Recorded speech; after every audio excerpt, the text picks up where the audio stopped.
आर्य समाज घटायन में भी साप्ताहिक यज्ञ में बेटी वंशिका आर्य जो गुरुकुल चोटीपुरा की छात्रा रही हैं, इन्होंने बड़े ही मधुर सस्वर पाठ, ईश्वर स्तुति, प्रार्थना, उपासना का किया।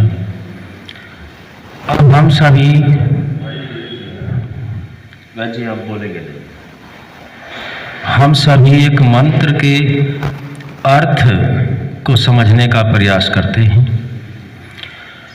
ओम प्रजापतेन त्वदेतान्यो विश्वा जातानि परिता बभूव यत्कामास्ते जुहुमस्तन्नो अस्तु वयं श्यामपतयोरयिणाम्।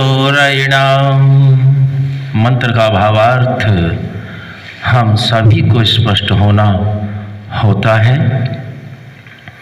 इसको समझने के प्रयास हम सभी करते हैं।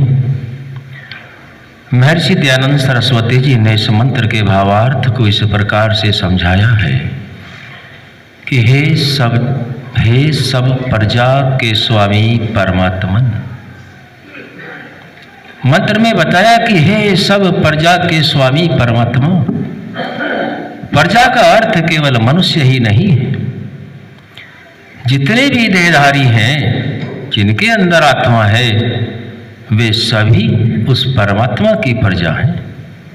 हे सब प्रजा के स्वामी परमात्मन, आपसे भिन्न दूसरा कोई उन इन सब उत्पन्न हुए जड़ चेतन आदिकों का नहीं तिरस्कार करता है कि हे परमपिता परमात्मा, आपने जिस सृष्टि को उत्पन्न किया है, इस सृष्टि के अंदर आपका कोई भी कार्य निष्प्रयोजन नहीं है। अर्थात जितना भी इसमें ऐश्वर्य और जितने भी शरीरों को आपने उत्पन्न किया है, इन सभी का अपना अपना प्रयोजन है। और अपने कोई कर्म, कोई भोग और कोई शरीर, कर्म और भोग दोनों कर्मों को करता है।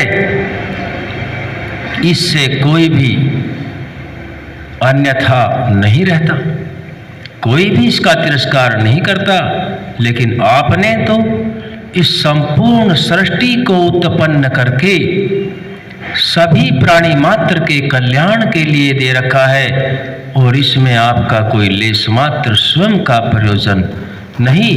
आप सभी की पुत्रवत संतानें, जितनी भी प्रजाएं हैं, इन सभी प्रजाओं के कल्याणार्थ आपने इस पूरे ब्रह्मांड को रचा, और इसमें अनेक अनंत सामर्थ्य वाले हम सभी की उन्नति के लिए अनेक पदार्थों को दिया, जो हम सभी आत्माओं के लिए जो मुख्य शरीर है, इस शरीर की उन्नति में सहायक होते हैं। जब तक यह शरीर बना रहता है, तब तक हम सुख पूर्वक कर्मों को करते हुए, आपका ध्यान करते हुए आगे बढ़ते रहें, क्योंकि आगे बताया कि आप सर्वोपरि हैं। इतना वृहद, इतना मुख्य, और इस तरह हर प्राणियों के न्याय व्यवस्था करना कोई सामान्य कर्म नहीं है, विशेष कर्म होता है। संपूर्ण सृष्टि को रचना, उसकी पालना करना, उसका संहार करना, सभी प्राणियों के द्वारा किए गए कर्मों के आधार पर उनको यथावत न्याय करना, यह परमात्मा ही कर सकते हैं।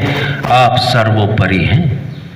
इस ब्रह्मांड के अंदर हम अपने उसी शांत सत्व गुण प्रधान मन से, जिसको हम चंचलता से भी जानते हैं, लेकिन मूल रूप में मन का स्वाभाविक गुण शांत है, उसको शांत करते हुए आपसे भिन्न दूसरा कोई नहीं है। उन इन सब उत्पन्न हुए जड़ चेतन आदि को नहीं तिरस्कार करता है, अर्थात आप सर्वोपरि हैं। मन को शांत करते हुए जिस जिस पदार्थ की कामना वाले होगे, हम आपका आश्रय लेवे और वांछा करें। वही शांत मन जो आपने आत्मा को उसी रूप में दिया, उसी रूप में ला करके अपने आत्मा और अंतःकरण से भक्ति करते हुए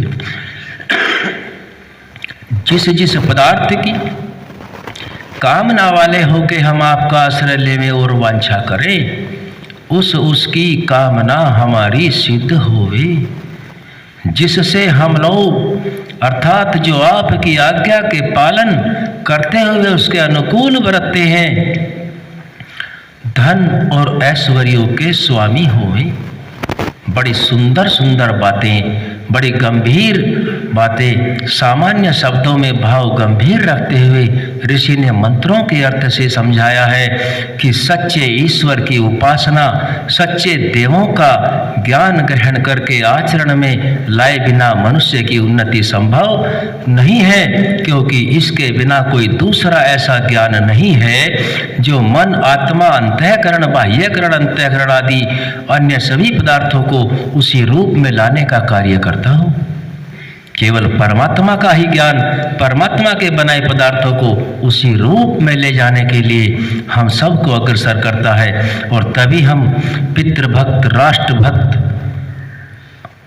और बड़े अच्छे विद्वान होकर के आगे अपनी संस्कृति, सभ्यता और विश्व कल्याण के लिए सार्वभौमिक सिद्धांत को मानते हुए आगे बढ़ते हैं। इस मंत्र के अर्थ को हमने यजपूर्व समझा, इसको सभी समझने का प्रयास करके आगे बढ़ें।